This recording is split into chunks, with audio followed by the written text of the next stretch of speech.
This week, we're back in the Cantina to play a game we've all been eagerly anticipating, the Starship Draft. As we draft myriad ships in different classifications, we share why we love the design of our picks and why they matter to us. Share your draft list in the comments below and join in on the fun. We'll be sure to give your list a mention on the next pod. Let's go!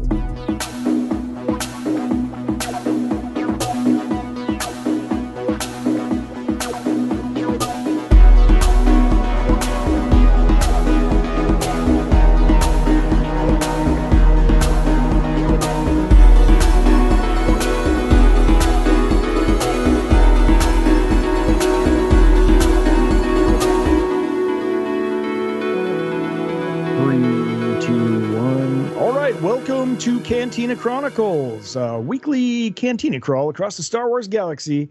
No, this is kind of stupid. That doesn't feel organic. I liked it. I honestly liked it. Yeah. All right. Welcome back to another edition of Cantina Chronicles. We are a weekly Cantina crawl across the Star Wars galaxy where we have robust conversations about Star Wars, including news, notes, and theory across all the Star Wars media. Grab a seat and let's natter about Star Wars. Grant and Adam, how's it going, guys? Good to see you again. Yeah. Best part of the week. Talking Star Wars. It is the best part of the week, isn't it? It really is. Much needed this week for me, personally. It's been a long week. And there's always stuff going on. Mm-hmm. And we always bring new categories and topics and games to the table and like talking points and stuff. But there's news, there's all types of stuff going on. But I'm just so excited to do like a game, like just to have fun this week. Let's do it. That's what I've been looking forward to. You know what? We've had this really big problem as Star Wars fans. We've had too much content to review. It's very true. It's been overwhelming. Yeah. And by too much, I mean just I'm having a party and like maybe Star Wars fatigue is real for some people. It's not for me, but I need some time to debrief with y'all and talk about, what's gone on and think about just general Star Wars stuff. Just think about what we fit in the last month. It was like Skeleton Crew review, comics, Battle of Jakku comics, Ryan Gosling rumors. We went through it all, and it's time to change course. Put some new coordinates in the navigator. I know, just like maybe just a general game here. We always love a game. This is my favorite place. Just drop my brain in the middle of the galaxy right there on Tython and just think about what it's like being in the Star Wars galaxy. And so the topic this week's going to be starships and Star Wars, which is fun. I'm pretty sure we've like informally dorked out about this and maybe done some informal ratings, but we're going to talk about it for real. We're going to do a thought experiment where we have each inherited a small abandoned space station, which each have only 4 docking bays. We each get to pick our base of operations and 4 starships along these 4 categories. Okay, so pick a base, and then we each get to pick a starfighter, a transport, a flagship. So we've got a very large docking bay for that, and then a wild card. Yeah, we were talking about possible synergy options and maybe being graded in a criteria where it's like, oh, this person picked all rebel ships and their base and all that sort of stuff. Or, we thought about a criteria where it was like, oh, this person has the most firepower. Like they probably have the most armaments and they win the match. But then we came down to the kind of conclusion that I think it has to be just artistic taste. I think that's basically what we're going to grade these lists on, and it's going to be exciting to sort of think about where we're all coming from and what we like in terms of design in the Star Wars galaxy. So that's exciting. Function has a lot to do with it, but it's like really tough to be like, all right, you have an A-wing and you have an X-wing, and who comes out better? And that, it's like we all have starships, and there's going to be some things, and I think they'll all be robust. But I'm curious, like, what's your comfort place as far as like the starships that you own? What's the sort of tools you'd want at your disposal if you were sort of making this mini armada? And I got to say, it's changed over time for me. Like I've liked different ships. I started loving the X-Wing. That's kind of where my love started. And it's drifted ever since, like to all types of different designs. And I can't wait to share them with you guys in this draft.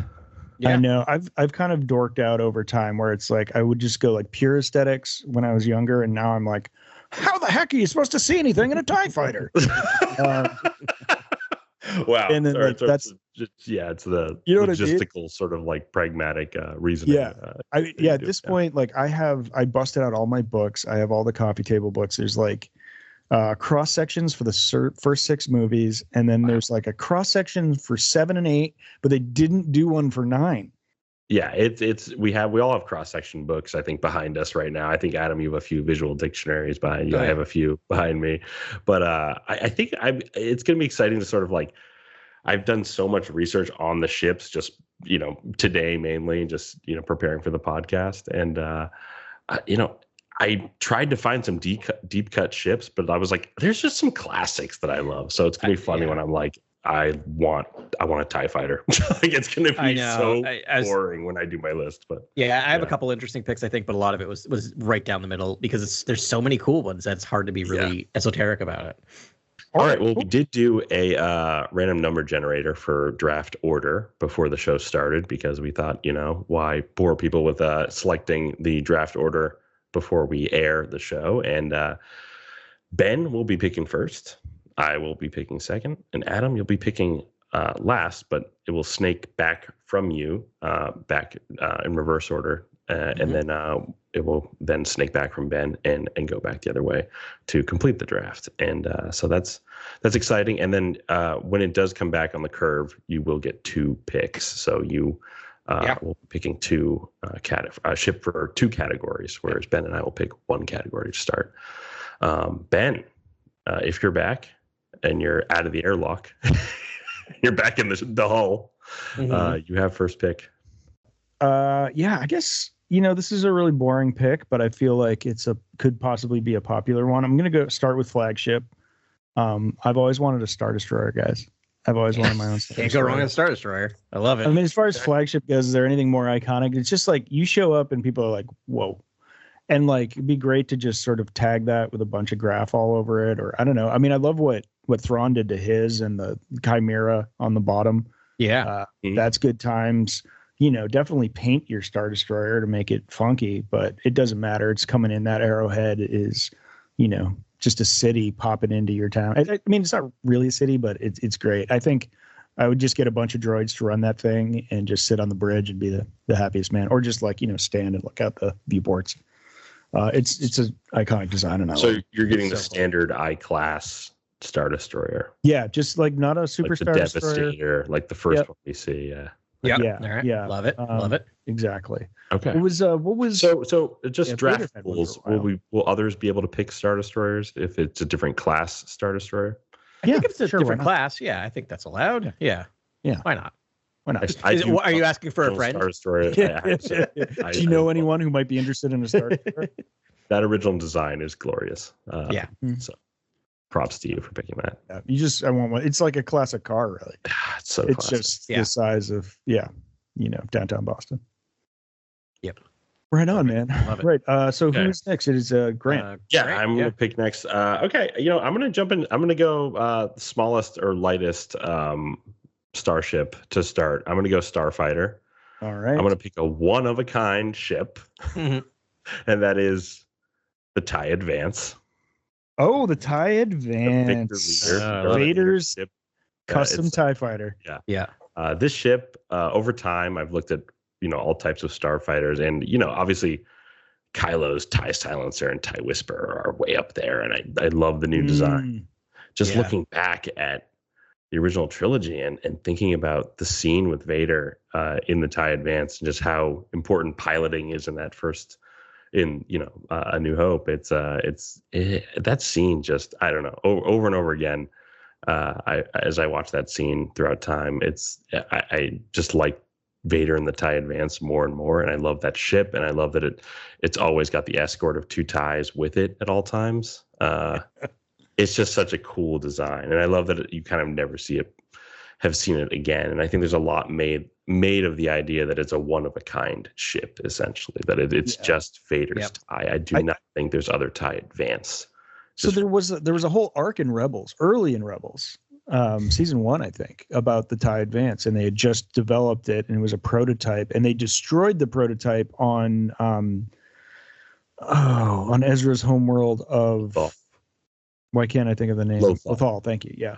Mm. So it very might be the only one. I think they speak to that anyways, I think it suggested that there's only one. And then you definitely see Vader on his TIE Advance, and like landing his TIE Advance while standing on top of it. That's always, that's a great scene. that's an entrance right there. Yep. He did that kind of again, a lot. that might be my favorite scene with the TIE Advance, right? Yeah, it's amazing. Standing atop it. Yeah. Yeah. Pretty great stuff. All right. Okay. Adam, what do you got? All right, so I get 2 in a row. Interesting. All right, so I think I'll start. I guess it doesn't matter where I start. So maybe I'll start with my weirdest choice. Is this your wild card? No, actually, it's not. It's my fighter. And Nice. I am choosing something. So I guess I don't even know if it's technically okay. I hate to ask all these process questions. Is it okay if it's technically a Legends ship? Yes, That has not been fine. announced. Okay, here we go. Because it probably will be made canon. Itself. Yes, it will be made canon. I'm surprised it hasn't been. I don't know if it has. I don't think it has. But it came out of the X-Wing book series, which is my favorite series, and I was enamored by the idea of uglies. Are you familiar with the term uglies? Yeah, they were like different kinds of ships mashed together, right? Yep, exactly. And often it was an Imperial ship mixed with a Rebel ship. And my favorite has always been the TIE wing, which is TYE wing, which is a TIE fighter in the middle and 2 Y-wing nacelles strapped to the sides. So that's what it's I'm just choosing. a ball with 2 like rockets on the side. Yep. Well, the vision's great. Crazy on that. looking. So Right. It's perfectly good. Good vision. I will say, I like probably 2001. to count against me, the nickname, as I remember, it was the Die Fighter, because people would just get completely owned in it. Like DI fighter. Fighter. But I love that thing of the Die Wing. But there's so many of the uglies, so I want to be specific, but just look them up. They're like some great ship designs and just fun watching them like cobble together all these things. Usually by pirates. Pirates in the old EU had a ton of these ships. So yeah, that's my first pick. Nice. All right, so you get one more. Yeah, for my second pick, I'm gonna go kind of in the middle. What terminology were we using for the middle ship? So we transport. We can do we could have done medium freighters and freighters, light cruisers and things like that as a middle ship, but we're just doing transport. Transport's pretty vague. It's a large umbrella there. Yeah, that's what I was kind of figuring. Because, and to no surprises anyone on this podcast or anyone's ever listened to this, I'm going with the Lady Luck. Lady Luck. Yep. Yeah, you've probably already written it in. I won't go on and on. Soros Sub 3000. Exactly. Yep. And it's it's the ship I had in Star Wars Galaxy, the old multiplayer online RPG, and it's the ship I know inside and out. I've walked around it. I've spent hours.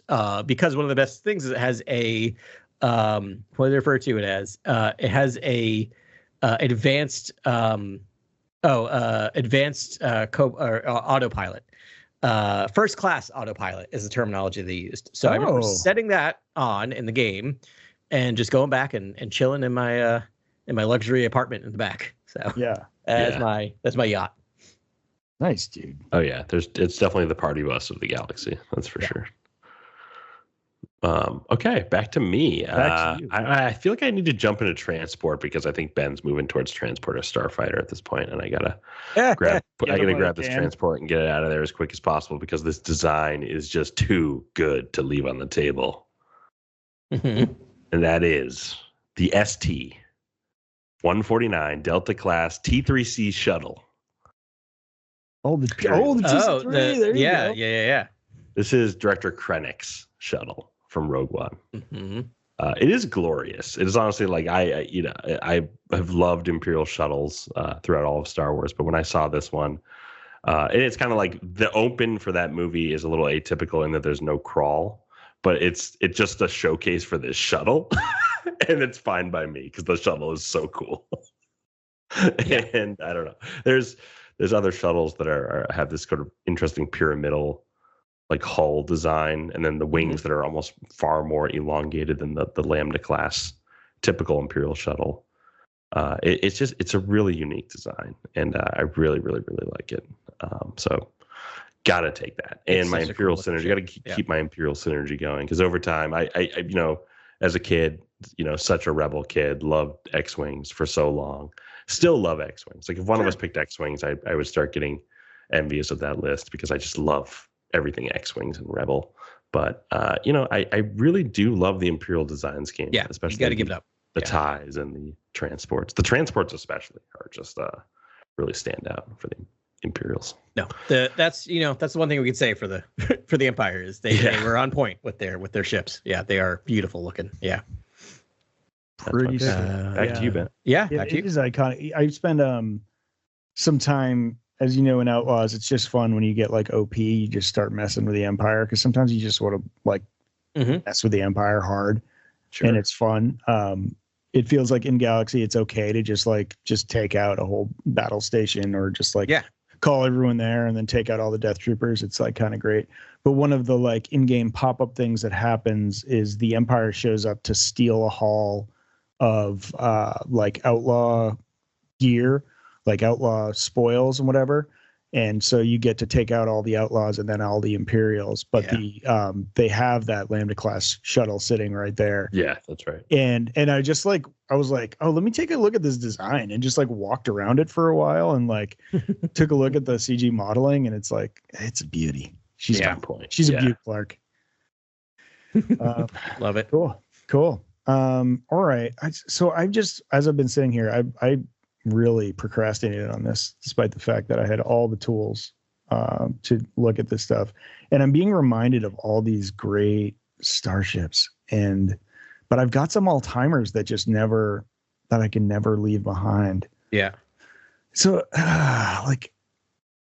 so transport is like kind of my biggest one. Like, I just think the idea of having this like Winnebago in space is just sort of this great idea that was birthed by the Millennium Falcon. Obviously, I'm not going to pick the Falcon. It's just, but I've got kind of two that I really like right now. And I think I'm going to change. So I'm going to pick the Fondor Hullcraft for my transport from Andor. Luthen. So you're going to go specifically Luthen Rails. Fondor. Modified Fondor Hullcraft. Yeah. Because that's a modified one, right? Like essentially that ship is kind of a docile transport. Yeah. He installed lightsaber guns. Yeah. No, I thought it might have been a star. If I could get away with it for a starfighter, I would, but it's not really a starfighter. It's called a Hullcraft. So Yeah. It is kind of on that big side, right? I would totally. It lives in the transport light freighter, area. You got me thinking about it when you said like elite autopilot, and where the droid like built in that you can interface with. Right. You know what I'm talking about? And it's just like, you don't have to worry about it. And then like all the hidden compartments and just like sweet wardrobe, I don't know. It's kind of sick. It's like, it's lovely. So I'm going to go with that. And Luthen Rail, come on. He's everyone's favorite. Can't go wrong. Yeah. And there's some like sick, amazing artwork. That's Old Republic artwork pick around there. Yeah. There's a record collection that's like, we get two picks here. So you have a second category to pick for. That's true. Yeah. Oh, I get to do two. Yeah, all right. Picks. Then I'm going to go with my wild card. This is going to be over pretty quick, I guess, huh? Wait, don't you just get, why does he get two? Doesn't he get one? Snake. And I was the first. I was the head of the snake. You were the first. Yeah, you're right. Sorry. Yeah. Never mind me. Ignore me. Continue. Yeah. These are your rules, Adam. I know. You invented the snake draft. I've never heard of this before you. What? You've never done it? I was like, what? Go for it. Yeah. You got this. All right. Sorry. I'm really burying the lead here, because I'm about to pick the best starship ever made in Star Wars, and it is the First Light. This is the Crimson Dawn pleasure yacht. Nice. I love it. Okay. Yep. It's completely vertical wing, which is just fantastic. And it's just, it's got its own jazz club in it. Plenty great office suite at the top. And do the decraniated come with it? I hope so. I've got some candidates for decraniation. right now. So Mhm. right. Yeah. I'm excited. I would love to, listen to some jazz and Seems like a hang sweet out. hang. Bo, Yeah. bo, bo, bo, bo, bo, bo. There is a Star Wars slaps. You better yeah. give me like 10 of those guys list now. on Spotify. It's incredible. I mean, I won't sit here and just praise Solo as much as I do, but that was the moment in the theater where I'm like, yep. Like I am 100% in now. Like this is so weird, and I love weird. Weirdness in Star Wars is missing at times, and Solo has some weird stuff in it that I appreciate. That jazz music is like, whoa. It's great. When I heard that, I was like, oh, it melted my brain. But yeah, definitely that. And hopefully Kira comes with it too. Alrighty. That's a great pick. That's a great pick because that's a phenomenal vessel. Yeah. Love it. Yeah, I love that you have to kind of check in with the guards at like the at the very bottom. It's got a whole security tier. Sign, and you take the elevator up. It's great. Yeah. Yeah, it's very safe. Awkward elevator rides in the. It's true. Yeah. It's true. Very awkward. Yeah. Awkward elevator rides. It's the most awkward elevator in Star Wars, I think. Especially if you read that Crimson Climb book. There's a lot of awkward conversations in that elevator. There really is. Yeah. It's like, all right, I'm gonna go wild card as well. Or I guess I'm gonna go wild card here, and I'm gonna pick. Man, we're leaving this on the table, huh? I'm gonna go F-31 Fire Spray Systems Patrol Craft, which is Boba Fett's famous Boba Fett, Jango Fett's assault ship. Nice. Just the most I guess the most cinematic ship. Like if you're putting a camera on a ship, it's almost like this is the ship. Yeah. Like it's just like, and that the way it throttles up and sort of takes off and then orients itself perpendicular to where it was, how it was landed. It's just such a cool idea, essentially, and that the seat sort of oscillates as well. Yes. Yep, I love it. It's on a sort of gyroscopic thing. So. Yeah, they did. Yeah, there's a lot of behind the scenes cool. Mandalorian. They talk a lot about how they were going to shoot the interior of that ship, where they're all in the middle and it's like oscillating as they're having the conversation, and it's it took them days and days and days and days. I thought the ship would be gone. I thought this and the Ghost would be gone in the draft. Like Ghost, it was like these are gone essentially, and then it's still there. So it was on my short list for sure. It didn't make it to the top, but it would have been one of my backups if no one chose it, because it is such a neat looking ship and something we haven't seen before, and just like I love its appearance in Mandalorian. Just for that, just being able to expand on it and just actually see more of it and how it operates is just so much fun. Yeah, cool. I never loved the Ghost. I mean, I love it because of associative memories with that. Yeah, same. Yeah, but the design I always felt was like Millennium Falcon. I never loved the design. I mean, I like the design; it's great. Yeah, and you have the Phantom with it, which is like a cool idea. But it's all just like I don't know. It felt like Millennium Falcon light to me. Right, same. It never really did anything for me. Again, I love it by association, from where it is. But no, it never really tickled my fancy. Yeah, cool. And Adam, you can. I guess you got two. Get my last two. All right. Yeah. You can pick two, and then it'll end with me. Cool. Yeah. Is that right? No, I'm all confused. Actually, no. Then I get one pick. No, you're done. I think, right? Are you done? I haven't picked a starfighter yet. Oh, that's right. Yeah. That's right. Okay. So we got to come. And back. None of us have picked a space station yet. So let's maybe save that for the end. We might as well. I love that. That's great. Yeah. We can have a discussion there. So it's back to me, right? For two. Okay. And then goes back to so. I guess it doesn't matter, but I'll go with my flagship or what have you, and I'm going with the Nebulon B frigate. Nice. At the end of Empire, it actually is similar to Ben the. It's like a Mon Cala cruiser. It's a Mon Cala cruiser that's has that really long vertical and then a little tiny connection and then the big end. The medical frigate. Yeah, the medical frigate. But like the last scene in Empire. Yeah, exactly. Last scene. And so it's a Nebulon B frigate. That's right. Yeah, and it's awesome. Yeah, and what I realized the way I picked these is just whatever like I have associations with the movies or the books with, where I'm just like, just remember seeing that first time as a kid and be like, what is that thing? And like that's also the same. That's the same movie where we see Boba Fett's ship, right? And I feel like Empire has it for new designs, like having the same thing with the Star Destroyer, right? Like just all these things that are just like first scene, and just they went wild with the ship designs in the second. And when they movie. arrive at the frigate and just it's like, like just seeing how it's rotoscoped and how it just looks so real, and like all the miniature work they do there is like it was real. Superb. Yeah. And I think it was such a striking design. Like, it's like, it just catches your eye when you see it, and it makes so much sense. So like on the last scene, you're in it, it's like, you didn't even know you saw it and how much you loved it when it happened. You're just like, oh, what's that? But you're paying attention to the plot. But then like they, the pull out, and you're just like, oh no, you're in an observation bay in the coolest looking ship that they designed. And it's so cool. Yeah. And it's a beast. There's a quote from Poe Dameron from like some comic or something else where he's talking about it. He goes, "Anti-starfighter, you're not kidding. These things are a couple of generations from new, but it's pretty common for one to be packing a dozen laser cannons, a dozen turbo lasers, and a couple of missile launchers. No thanks." I love that. So it is a beast.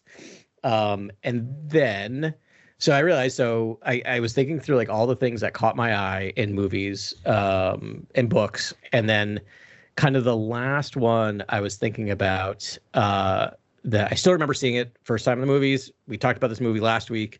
But it is, I'm going to talk about all the movies every week, but it's the H-type Nubian yacht, which is the ship at the very beginning of, Attack of the Clones. Attack of the Clones.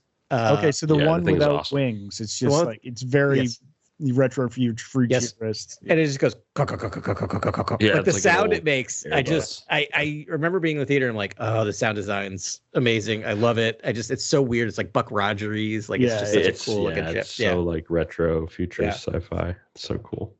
Yeah. That's like my just like that's such a great pick. Statement ship. It's not really going to do much, but it'll look flashy for people who visit. Oh yeah, those Nubian like designs. Yeah, I think Palpatine had a Nubian, like personal Nubian transport, because he was obsessed with that, the sleek sort of. He did. design scheme. And you know where the medal for that ended up? On the Death Star. In Captain Phasma's armor. Right. Yeah, Phasma's armor. Yeah. That's right. You're right. That's true. So random. Okay, right. that's a fantastic. Those are two phenomenal picks. Okay, I'm on Flagship as my final pick here. I gotta go Executor class star Dreadnought, the Executor itself, the Super Star Destroyer. That was on my short list SSD, too. huh? Yeah. You want a starship the size of Manhattan? Yeah, Sure. I think where else is my TIE Advance gonna launch from? Or Really good point. T3C. I mean, that could really shuttle. be its own space station. Yeah, I know. I have ideas for where it can land. So, Oh, you're gonna land that somewhere? Nice. I guess you not land it, but dock. Yeah. Dock. Yeah. Nice. Far out, man. Far out. I guess so. I get to pick starfighters. It's like, this is too easy. It's like there's so many amazing designs to choose from. There's so many. Yeah. I mean, so like I'll just let you. I guess I can tell you about both. We should probably talk about near misses at some point, like the other ones. Yeah, I was going to say, know you that'd guys be have fun. on the list. Yeah, other also rams. But I think I'm gonna go with Grievous's Starfighter. Really? I know Wow. you You picked that because Yeah. I detest that ship. I know you hate that shit, and I don't care. You were I like, you're just- gonna pick one ship that just is gonna get under Grant's skin. Yeah, there you go. It's a good way to. The That's a muscle good- you car. got me. The runner-up was Why? Why do you like that thing? dude, because it's like a muscle car in space. Is it? And Grievous tricked it out. Like it's probably armed to the teeth. It's like just driving a Dodge Challenger through space. Like I think it's just sick. I mean, it's like a hot rod to me or something. Yeah. it is a hot rod. Yeah, Yeah, very much so. it is. But if I'm gonna be in space shooting people down, I want to do it in style. And that there's Debatable style, but all right. So my runner-up was the B-wing. I really wanted That to. was Ooh, also okay. that was also. I on would my have short had list, no too. I love notes the on B-wing. that, by the way. Yeah. I know. B-wing, no notes. B-wing, no, it's pretty great. Yeah. So you can choose your own reality. No, that's fun that you like that though, because it's a cool ship. I mean, like it's his personal ship, and this is the general of the Separatist army. Like that Right. is, wow, it's unique. You're right. That's. I don't even know if I could pilot it or if I'd need like a Right. pendable like toes Probably. or something that could. Yeah. When he arrives, when he makes Planetfall, he like has his wheel bike, he has his ship nearby, like he's got all these little. Oh, things. Definitely but has an Obi-Wan aesthetic. escaped in that thing, right? That's what it took to the asteroid for the birth of Padme's twins. I believe that's correct. Yeah, he took because it was right there. Yeah. So if Obi-Wan can pilot it, I can pilot it. I love it. Yeah, there you go. Yeah. Vector was like a High Republic Vector was on that list too. Yeah. Yeah, I like that ship. We haven't I think seen you enough need of the it, I feel Force. like. It's like flying a glider through space, Yeah, like right. in the Force though. It's like You got some honorable mentions, Adam? I got a few that I was kind of teasing out. B-Wing was definitely there. And then I was teasing in my mind thinking about Snoke ship, the Supremacy. I do love that design. That just kind of like wing design is super cool. that could be a good battle station if you really want. That's true. Like I guess it's large enough. Maybe I'll claim that for my battle station. That is you true. can park like 10 Star Destroyers on that thing. Yeah. That thing was like, that was like Death Star territory where I was like, are we allowed to pick this? Yeah, I think it's so big, but I may take it for my space station now. I love that idea. Then the other one that I was thinking about too, and it was almost my wild card, was Count Dooku's ship at the end of Attack of the Clones with the solar sails. I love that thing. Yep, that was on my list too. Yeah, for the transport. I love that. That's such a great design. Yeah. Actually, the number one. So the one that I've always loved as a transport is the Republic Cruiser. So it's the ship that Obi-Wan and Qui-Gon take to have the meeting with the Trade Federation. Yep. It's just like it's a consular ship. It's like really no frills, but does have an escape capsule. It's got a couple dope meeting rooms, and like that's one of my all-time faves. Yeah. And I know Jason R. listening at home is a big fan as well. Nice. Yeah, I had I also had Kylo's transport. Yeah. The transport, like the Upsilon class transport, like kind of looks like a bat in The Last Jedi. Yeah. That one doesn't even make sense, like physically. Yeah, I don't understand how it's flying. How do you see out of it? How does it hold anybody? Why are the wings so large? But it's like in terms of silhouettes and ship design, it's maybe the coolest ship I've seen of recent. Right. It's like, why do the wings even move? They just like move a little. Yeah. And you're like, all right. Okay. Fine. It's such a cool ship. Reasons. I had the YT 2400 light freighter, the Outrider Dash Rendar. Dash Rendars. Yeah. Yep. That's a really cool. Love that ship. I like it more than the Falcon, honestly. It's a cool looking ship. It's a really cool ship. It's just what if you put a circle and a sort of asymmetrical cockpit on one side, and much like the Falcon, but just kind of make it a little bit more compact. It's almost like the coupe or the sport of like the Falcon. And it's I really like that idea. That reminds me, I was thinking about the Ebon Hawk from Knights of the Old Republic. Yeah, it's very much like I love that ship because it is very much what would the Millennium Falcon look like thousands of years ago, right? Like it's like several designs behind that, but still like you can see how it developed into something like the Millennium Falcon. Yeah. U-Wing is also one of my favorite designs. Oh, U-Wings. The modern era. Yeah. Very cool. It's almost like Star Wars has a good design aesthetic. It's weird. I know. They really killed the designs in Rogue One. I mean, I think Gareth Edwards, right? Like he has that real obsession with making everything look cool, and it's just like between the stormtrooper designs, like he created like 4 new stormtroopers, which is unprecedented, and then all the starships he introduced. There's that tie with like the flat wings, and it's like just like in Atmo. Like they created that, and there was the Hammerhead Corvette he created, and then I love me a Hammerhead Corvette. Yeah, right. But like the U-Wing, the U-Wing. But again, like the thing that's just amazing, which I mean, everyone talks about this, but just with chip design and with everything else, just being able to make all those new ships and it still feel like it fits within the original trilogy. Like he didn't break it. Like he didn't push it too far with any of these ships. Yeah, there was a great level. I think it was in Battlefront 1. Where it was like an add-on, I think part of the DLC, and you had to fly your U-Wing through an entire battle without dying, and everyone's coming to attack you, and get through the, the portal to get into Scarif. Yeah, like through that little like hole, and like so you had to do this like cannonball run through all these people trying to kill you, and you can fight back with it, but like it was that was one of the most fun levels ever to do. It was such a because it's like I think it was everyone else is like fighters and they're fighting each other and they're all the Empire is trying to defeat that, like blow up that craft, and the rebels are trying to protect it, and it's multiplayer and all that, and I think like the high score on the next round of it, you get to be driving the U-wing, and nice. it was a great level. It was a good time. Thank you for mentioning the Hammerhead Corvette from Rogue One, because I totally forgot about it. I love that. I love that sequence. Yeah. I love that ship. I just love that there are ships out there that just are designed to like ram and push things. Yeah, they're like it's so we cool. hit things with our right. Yeah. I mean, pirate ships do it. We saw a little bit of it with some of the pirates in Skeleton Crew. But the Onyx Cinder didn't make our list. I'm kind of upset. No, it's a cool design. It was cool when its outer junk shell got torn off, and you saw the sleek sort of. Yeah. Ooh, I forgot the Old Mantis. Republic is an Old Republic ship. Is that our first Old Republic ship essentially? I think so. Yeah, I believe that's right. Yeah. If we're gonna age that to the Old Republic, which I am in my own headcanon. Anyways. Sure. Yeah. I think I'm going to as well, because it seems like the planet. It means it needs to be like 500 years old. 4 or 5 years old. Exactly. Ancient. Yeah. But I mean, at least 2,000, 20,000, 25,000 year like history of interstellar space travel. So so totally fine. Yeah, but Ben, you mentioned the Mantis. That's a good call. I love that ship design and forgot about it. I just love the way it just the wing flips up when it lands. It's just a really sweet. Yeah. Yeah, that'd be a pretty sick Hallcraft. Yeah.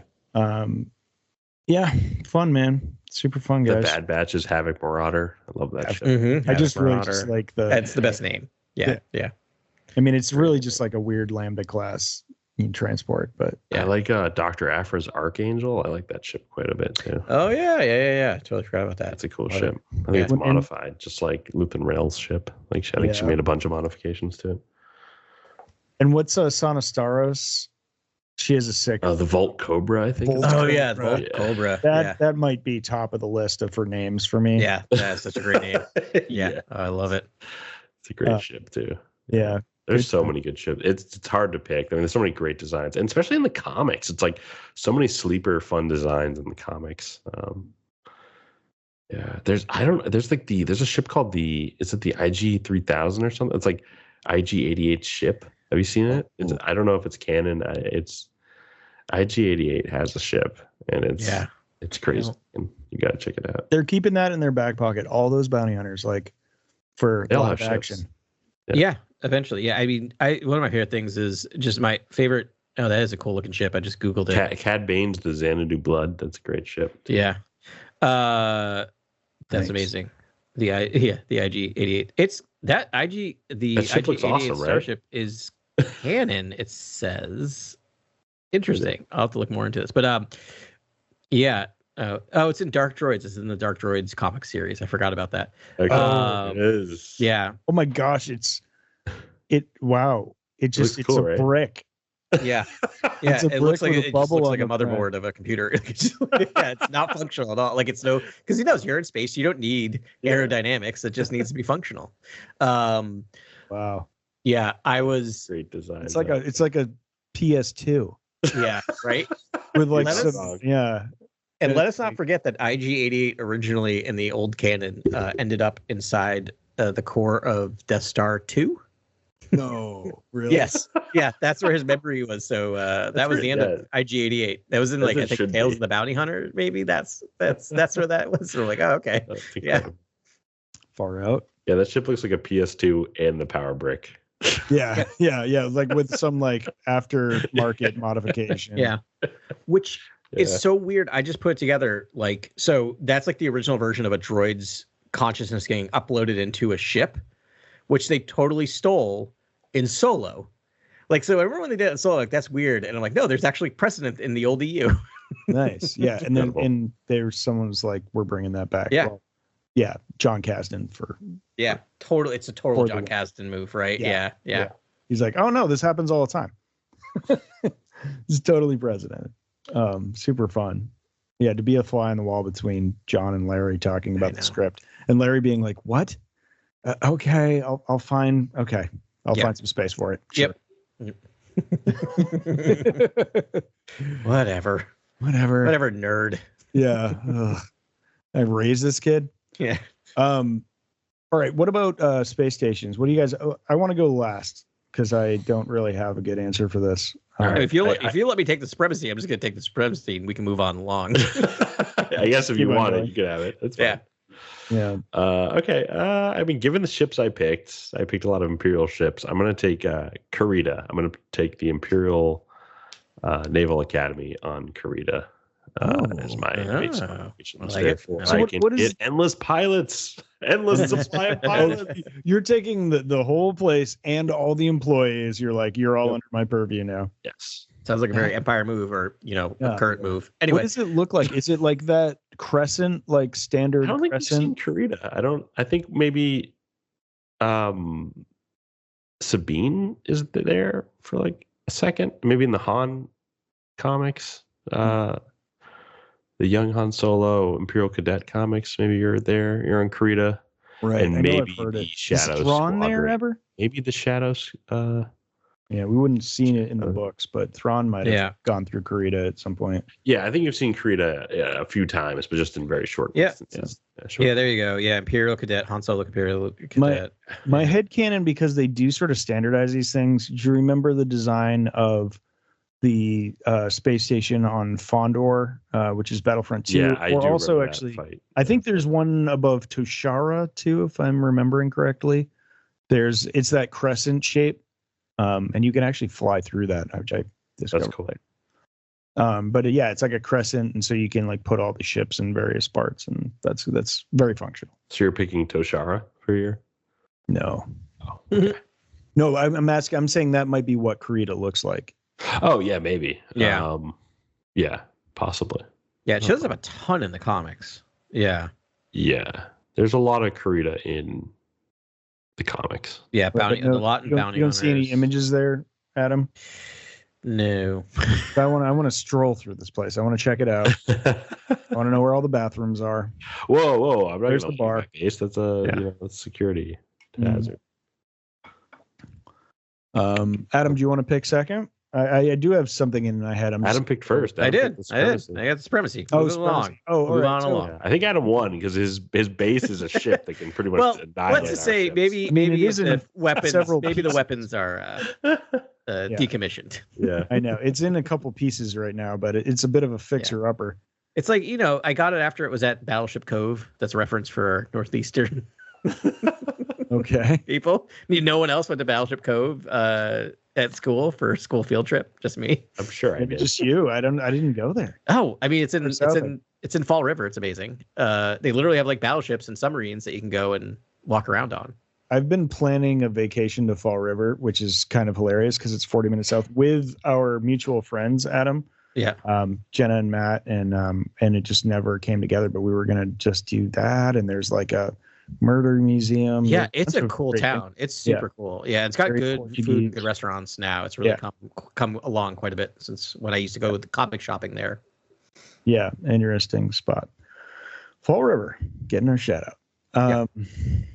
So yeah, I guess, man, I don't honestly, the like romantic part of the like space station for me, the one that I had in my mind when I thought up this sort of game device, whatever, was a Ren Poly station.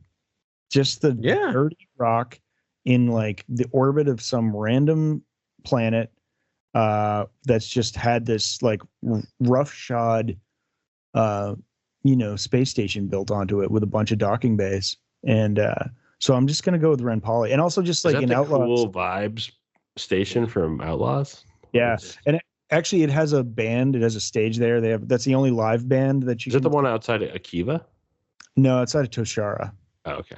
Yeah. I forget the one outside of Akiva. That one's pretty cool. That was my favorite one. Yeah. I'm trying to think what that's called. I can't remember. But yeah. Ren Poly's cool. That maybe I am thinking of the one outside of Kiva now. But yeah, just something ramshackle like that you're just like, yeah, we're on a rock, we're floating through. It's just like a couple of empty things. I like the sort of rough aesthetic there. Yeah. So when I want the fine life, I'll just hop on the first light and fly away. Yep. I love it. You got an eclectic assortment of ships. You got a cool space station. It's a cool feel. Man, I'm wishing I picked Exegol. I was like, that's a pretty good place. Oh, yeah, that's a good one. Yeah.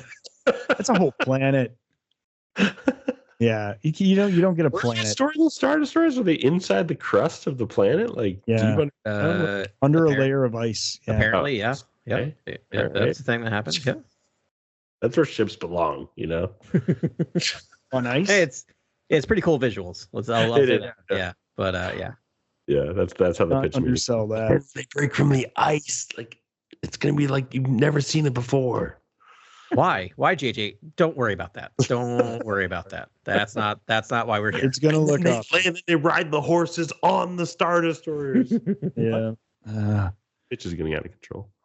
Were there any categories of Starship that we forgot? Was there any sort of like other?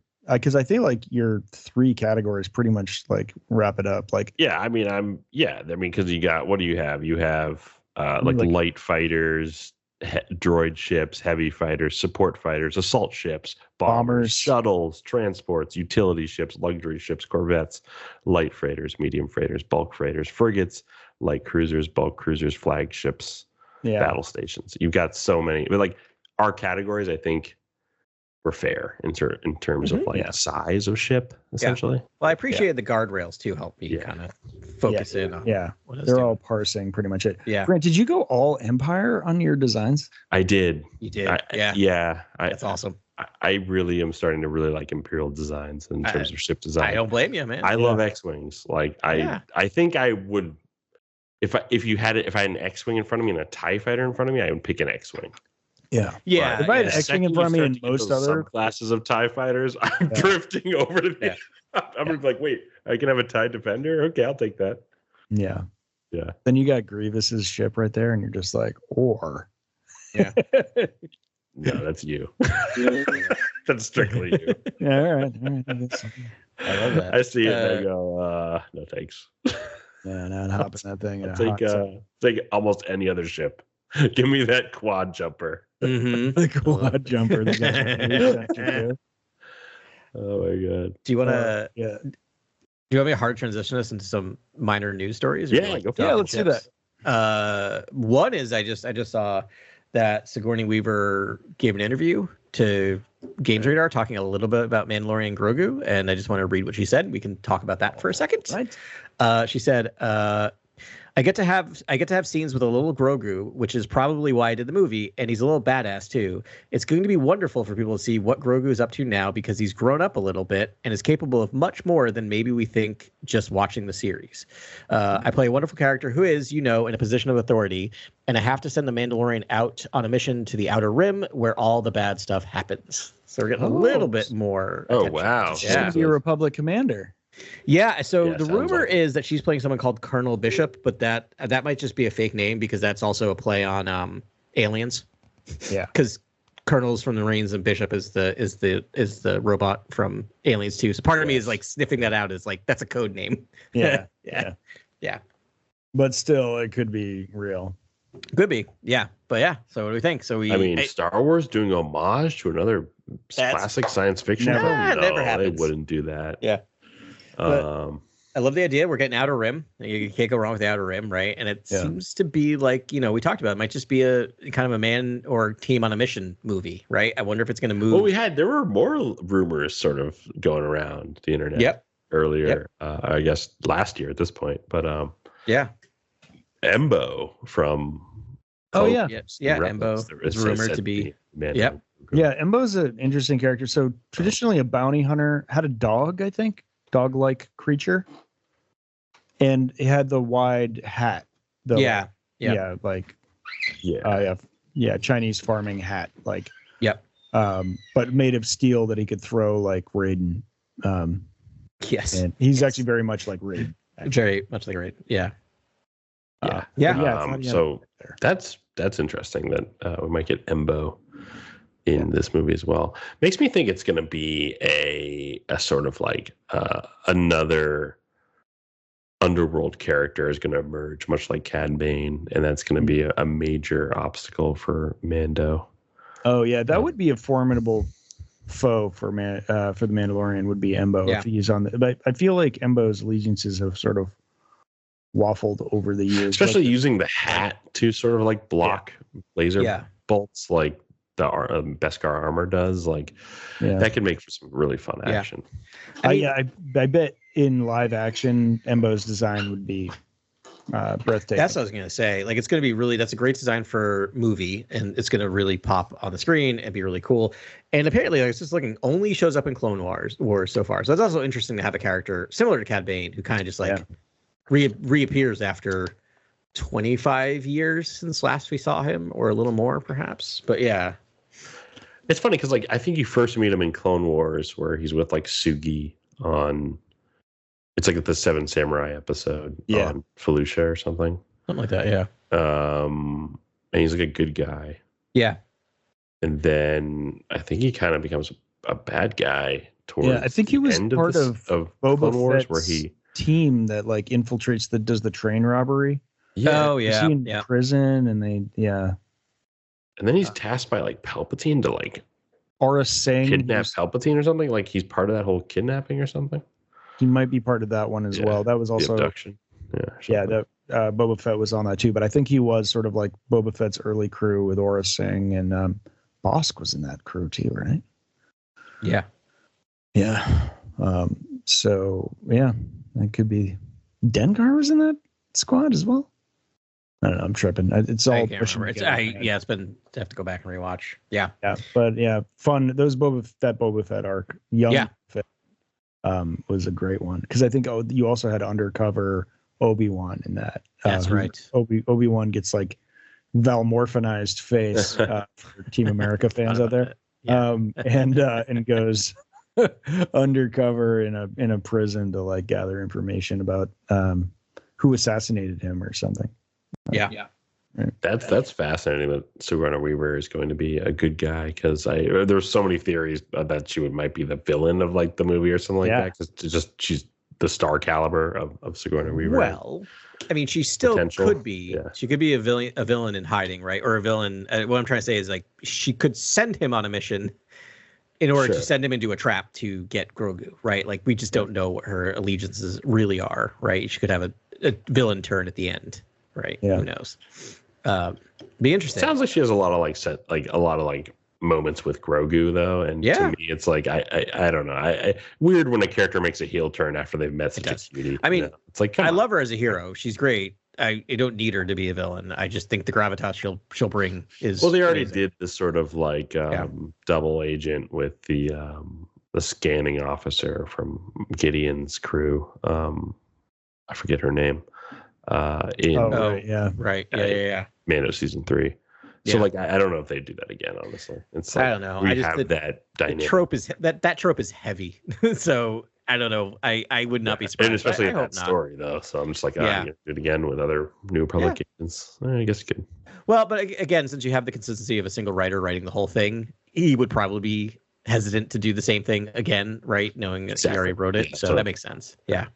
But that's so cool. I am excited for the movie. It just feels so strange that we're in an era where the next Star Wars movie is like essentially a Mandalorian and Grogu. Yeah. A continuity piece. That's like continuation of this was a show. This was essentially a prestige streaming show, and now we're getting film out of it. It's like it's going to feel strange to go to a Star Wars film that is sort of birthed from a TV episodic series, essentially. Yeah. It feels very even late 90s. Episodic. Yeah, it'll be like Serenity, the movie. Yeah, going to see X-Files, the movie. Like it feels very, Yeah, and it's happening so late. I mean, I feel like, Mando season 3 was a million years ago. Yeah. I hope it's not a corporate decision like, we'll retain more earnings by making it a film. Like, I'm gonna go see it a couple times. Oh yeah, and it'll be fun, but it feels very much like a safe move. Like they just want to get people. They just want to have a successful Star Wars movie. That's their major goal. It'll be successful. Yeah. Yeah. Grogu plus feature length film equals success. Yeah. Do we still think this is really they just took their season 4 script and just like condensed it down? No, I hate that sort of conjecture, honestly. It's like, I don't know. They have enough time to completely go back to the whiteboard and change up the structure on almost everything. So I really don't like when people make the judgment of like, this feels like they took the Moana 2 scripts and just pumped out a movie. Yeah, It's no, like, but I mean, I think who it was cares? like whatever. I think Favreau said he had the season 4 script written, and that's why people I think are. No, I'm sure. I bet he does. I'm sure there's elements from season 4 Yeah. script that have now been extrapolated in this feature length. Or I mean, we were talking Dark Tower before we were recording, right? Or it's just one of those things where he's just like, yeah, I have season 4, but they usually do time jumps between seasons, right? In that, and so you could just be like, yeah, there's room for a standalone adventure in between season 3 and season 4, and I'm guessing that's kind of what they're going to do here, because they want to get people who watch a show in the theater, but they also want to get people who don't watch a show in the theater. And so you have to make it not heavily connected to the lore of the TV show, or you're going to start losing people. Yeah. Right. Like, So that's true. But they had such a good dividing line at the end of season that they can really go anywhere here. Anywhere. Maybe that's what I mean, maybe they're just taking the first 4 or 5 episodes and they're like, all right, that was actually a really good arc and we'll do that. And then, they can continue on later. Because I hope we get the TV show. I think we will. I mean, I think the movie's going to be successful and they're not going to want to see those two go away. And like we talked about, that show can go on forever because you have a puppet and a voice actor. Yeah. And like Pedro Pascal, no matter how busy he is not gonna avoid stopping into a sound recording booth wherever he is to record some lines. For a week. Yeah. Right. It's just so funny that they're doing all of this world building with the Mandalorians in an era that we know sort of predates the war between the Resistance and the First Order, and the Mandalorians never make a statement in that war, so the Mandalorians almost left undecided in the battles of the sequel trilogy. Undecided or gone. Or gone. Yeah, or wiped out. Like okay, I mean, I would like again, that's a repeated beat. Like, would they do? Yeah. Did they get wiped out? Like, it's almost like this is the rebuild, right? Yeah. Yeah. This is the rebuild, right? Which, I mean, they could have been in that Battle of Exegol and just not highlighted. No, I'm not going to. Of course, I'm sure there's ways in which the Mandalorians can be woven into the stories, and in ways that we don't need to see visually per se. And I'm sure that they will do that eventually in novels and things like that. Yeah. But it's just interesting that we're going to be doing all this plotting with the Mandalorians, yet if they're to be used again in feature length canon stories, it's probably going to be in the Rey films and after the sequel trilogy. Yeah. And that's where you're going to explore them further, possibly. It makes sense from a story standpoint that they would sit this one out, right? Like last time they got involved in a galactic civil war, their planet got glassed, right? Yeah. Like they might just be like, nope. Kind of isolationist. Yeah. You guys figure it out. We'll see you on the other side. Right. Which is not like heroic, but Mandalorians aren't necessarily heroic. Right. Not, I mean, I don't want to paint it. But whoever becomes the Mandalore is not someone the Resistance can call on to help. Right. And then maybe they which see is what odd happens. to me, because if it's in my point of view, I think Sabine Wren should become the Mandalore.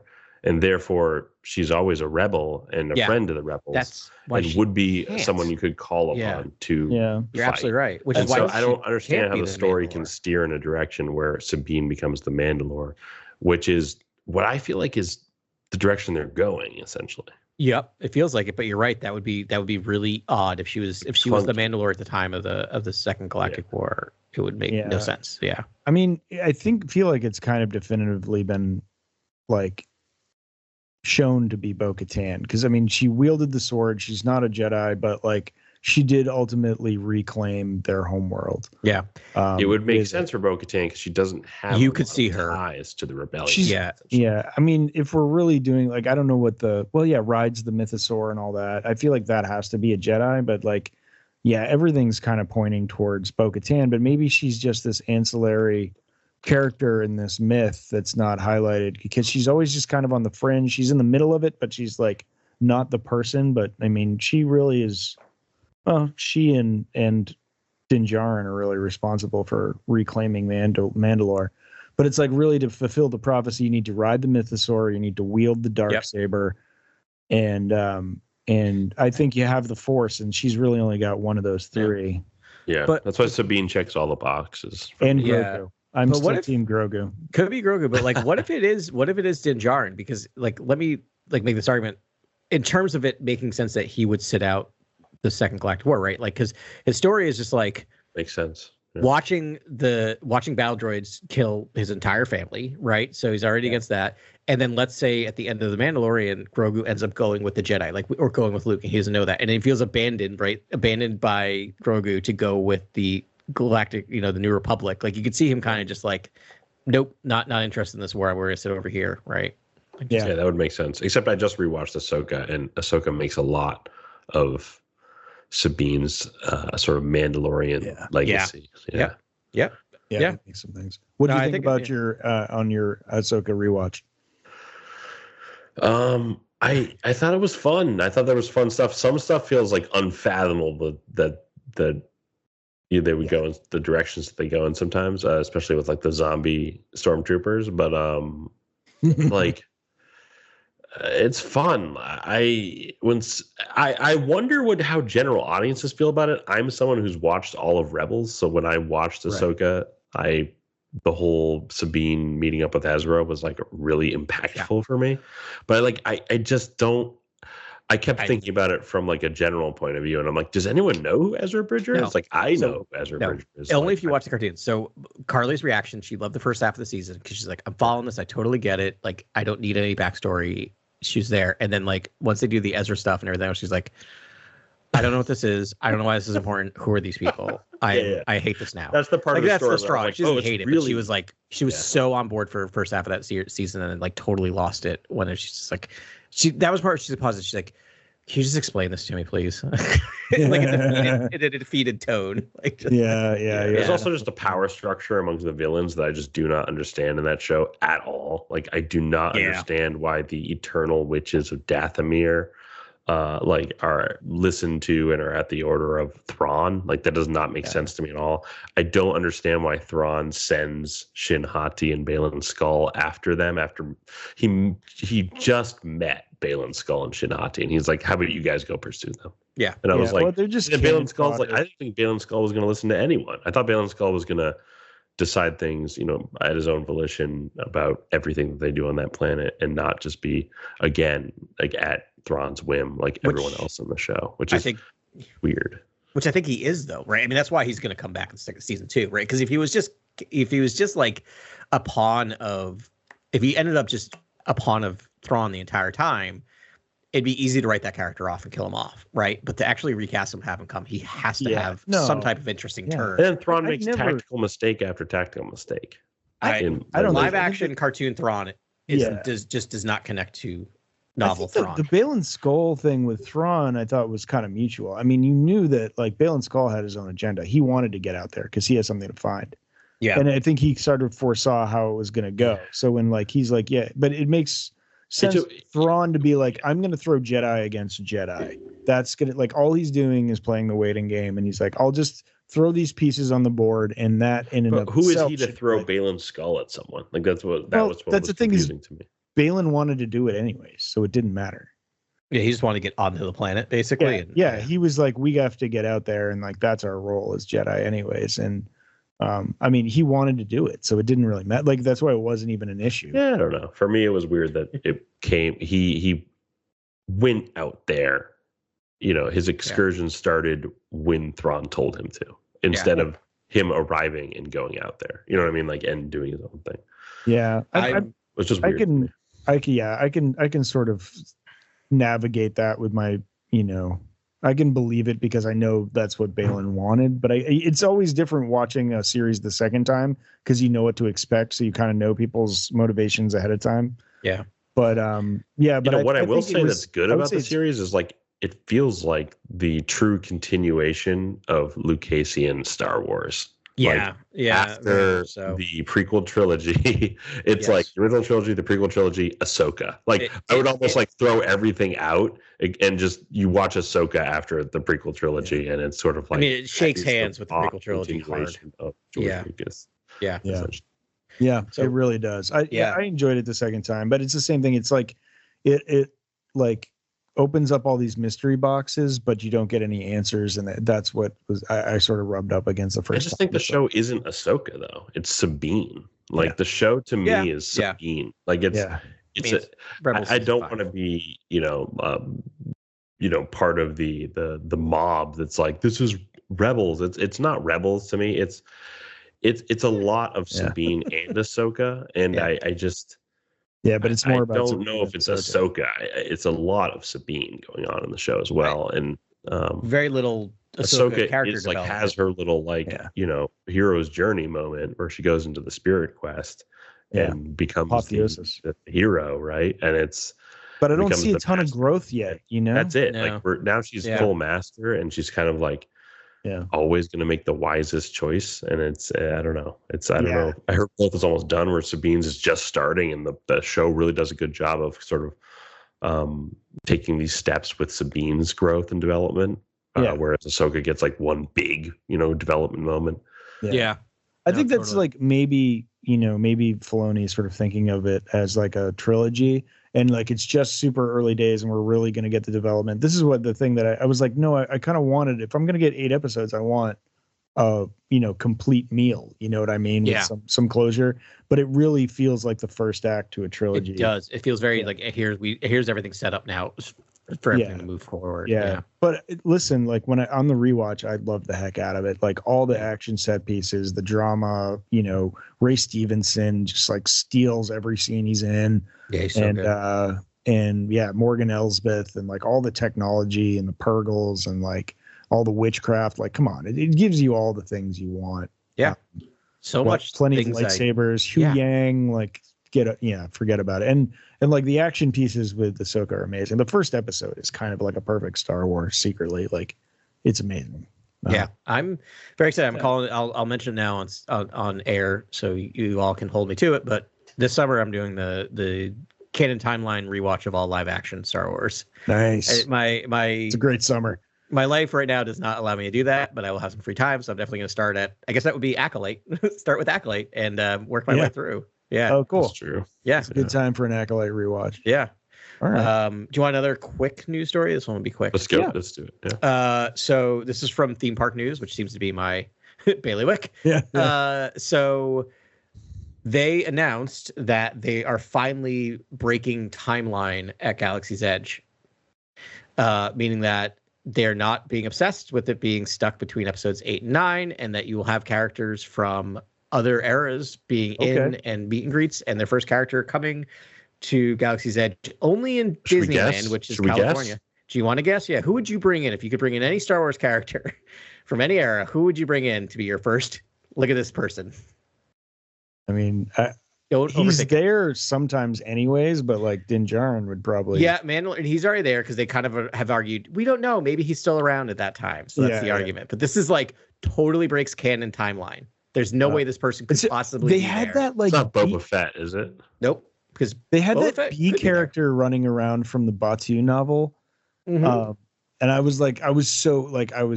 figured everything was going to be so canon when I got there, and it's not. But no, it's not. It's a big gift shop. But but there was like a character that's allegedly runs around, a rebel that's just like, did we see her once? I think she was there. We saw her very quickly. She's like Ray shows up there. Kylo shows up. Stormtroopers. But this person is I don't know, a big character in Star Wars and could not possibly be there between episodes 8 and 9. That should be a really big hit.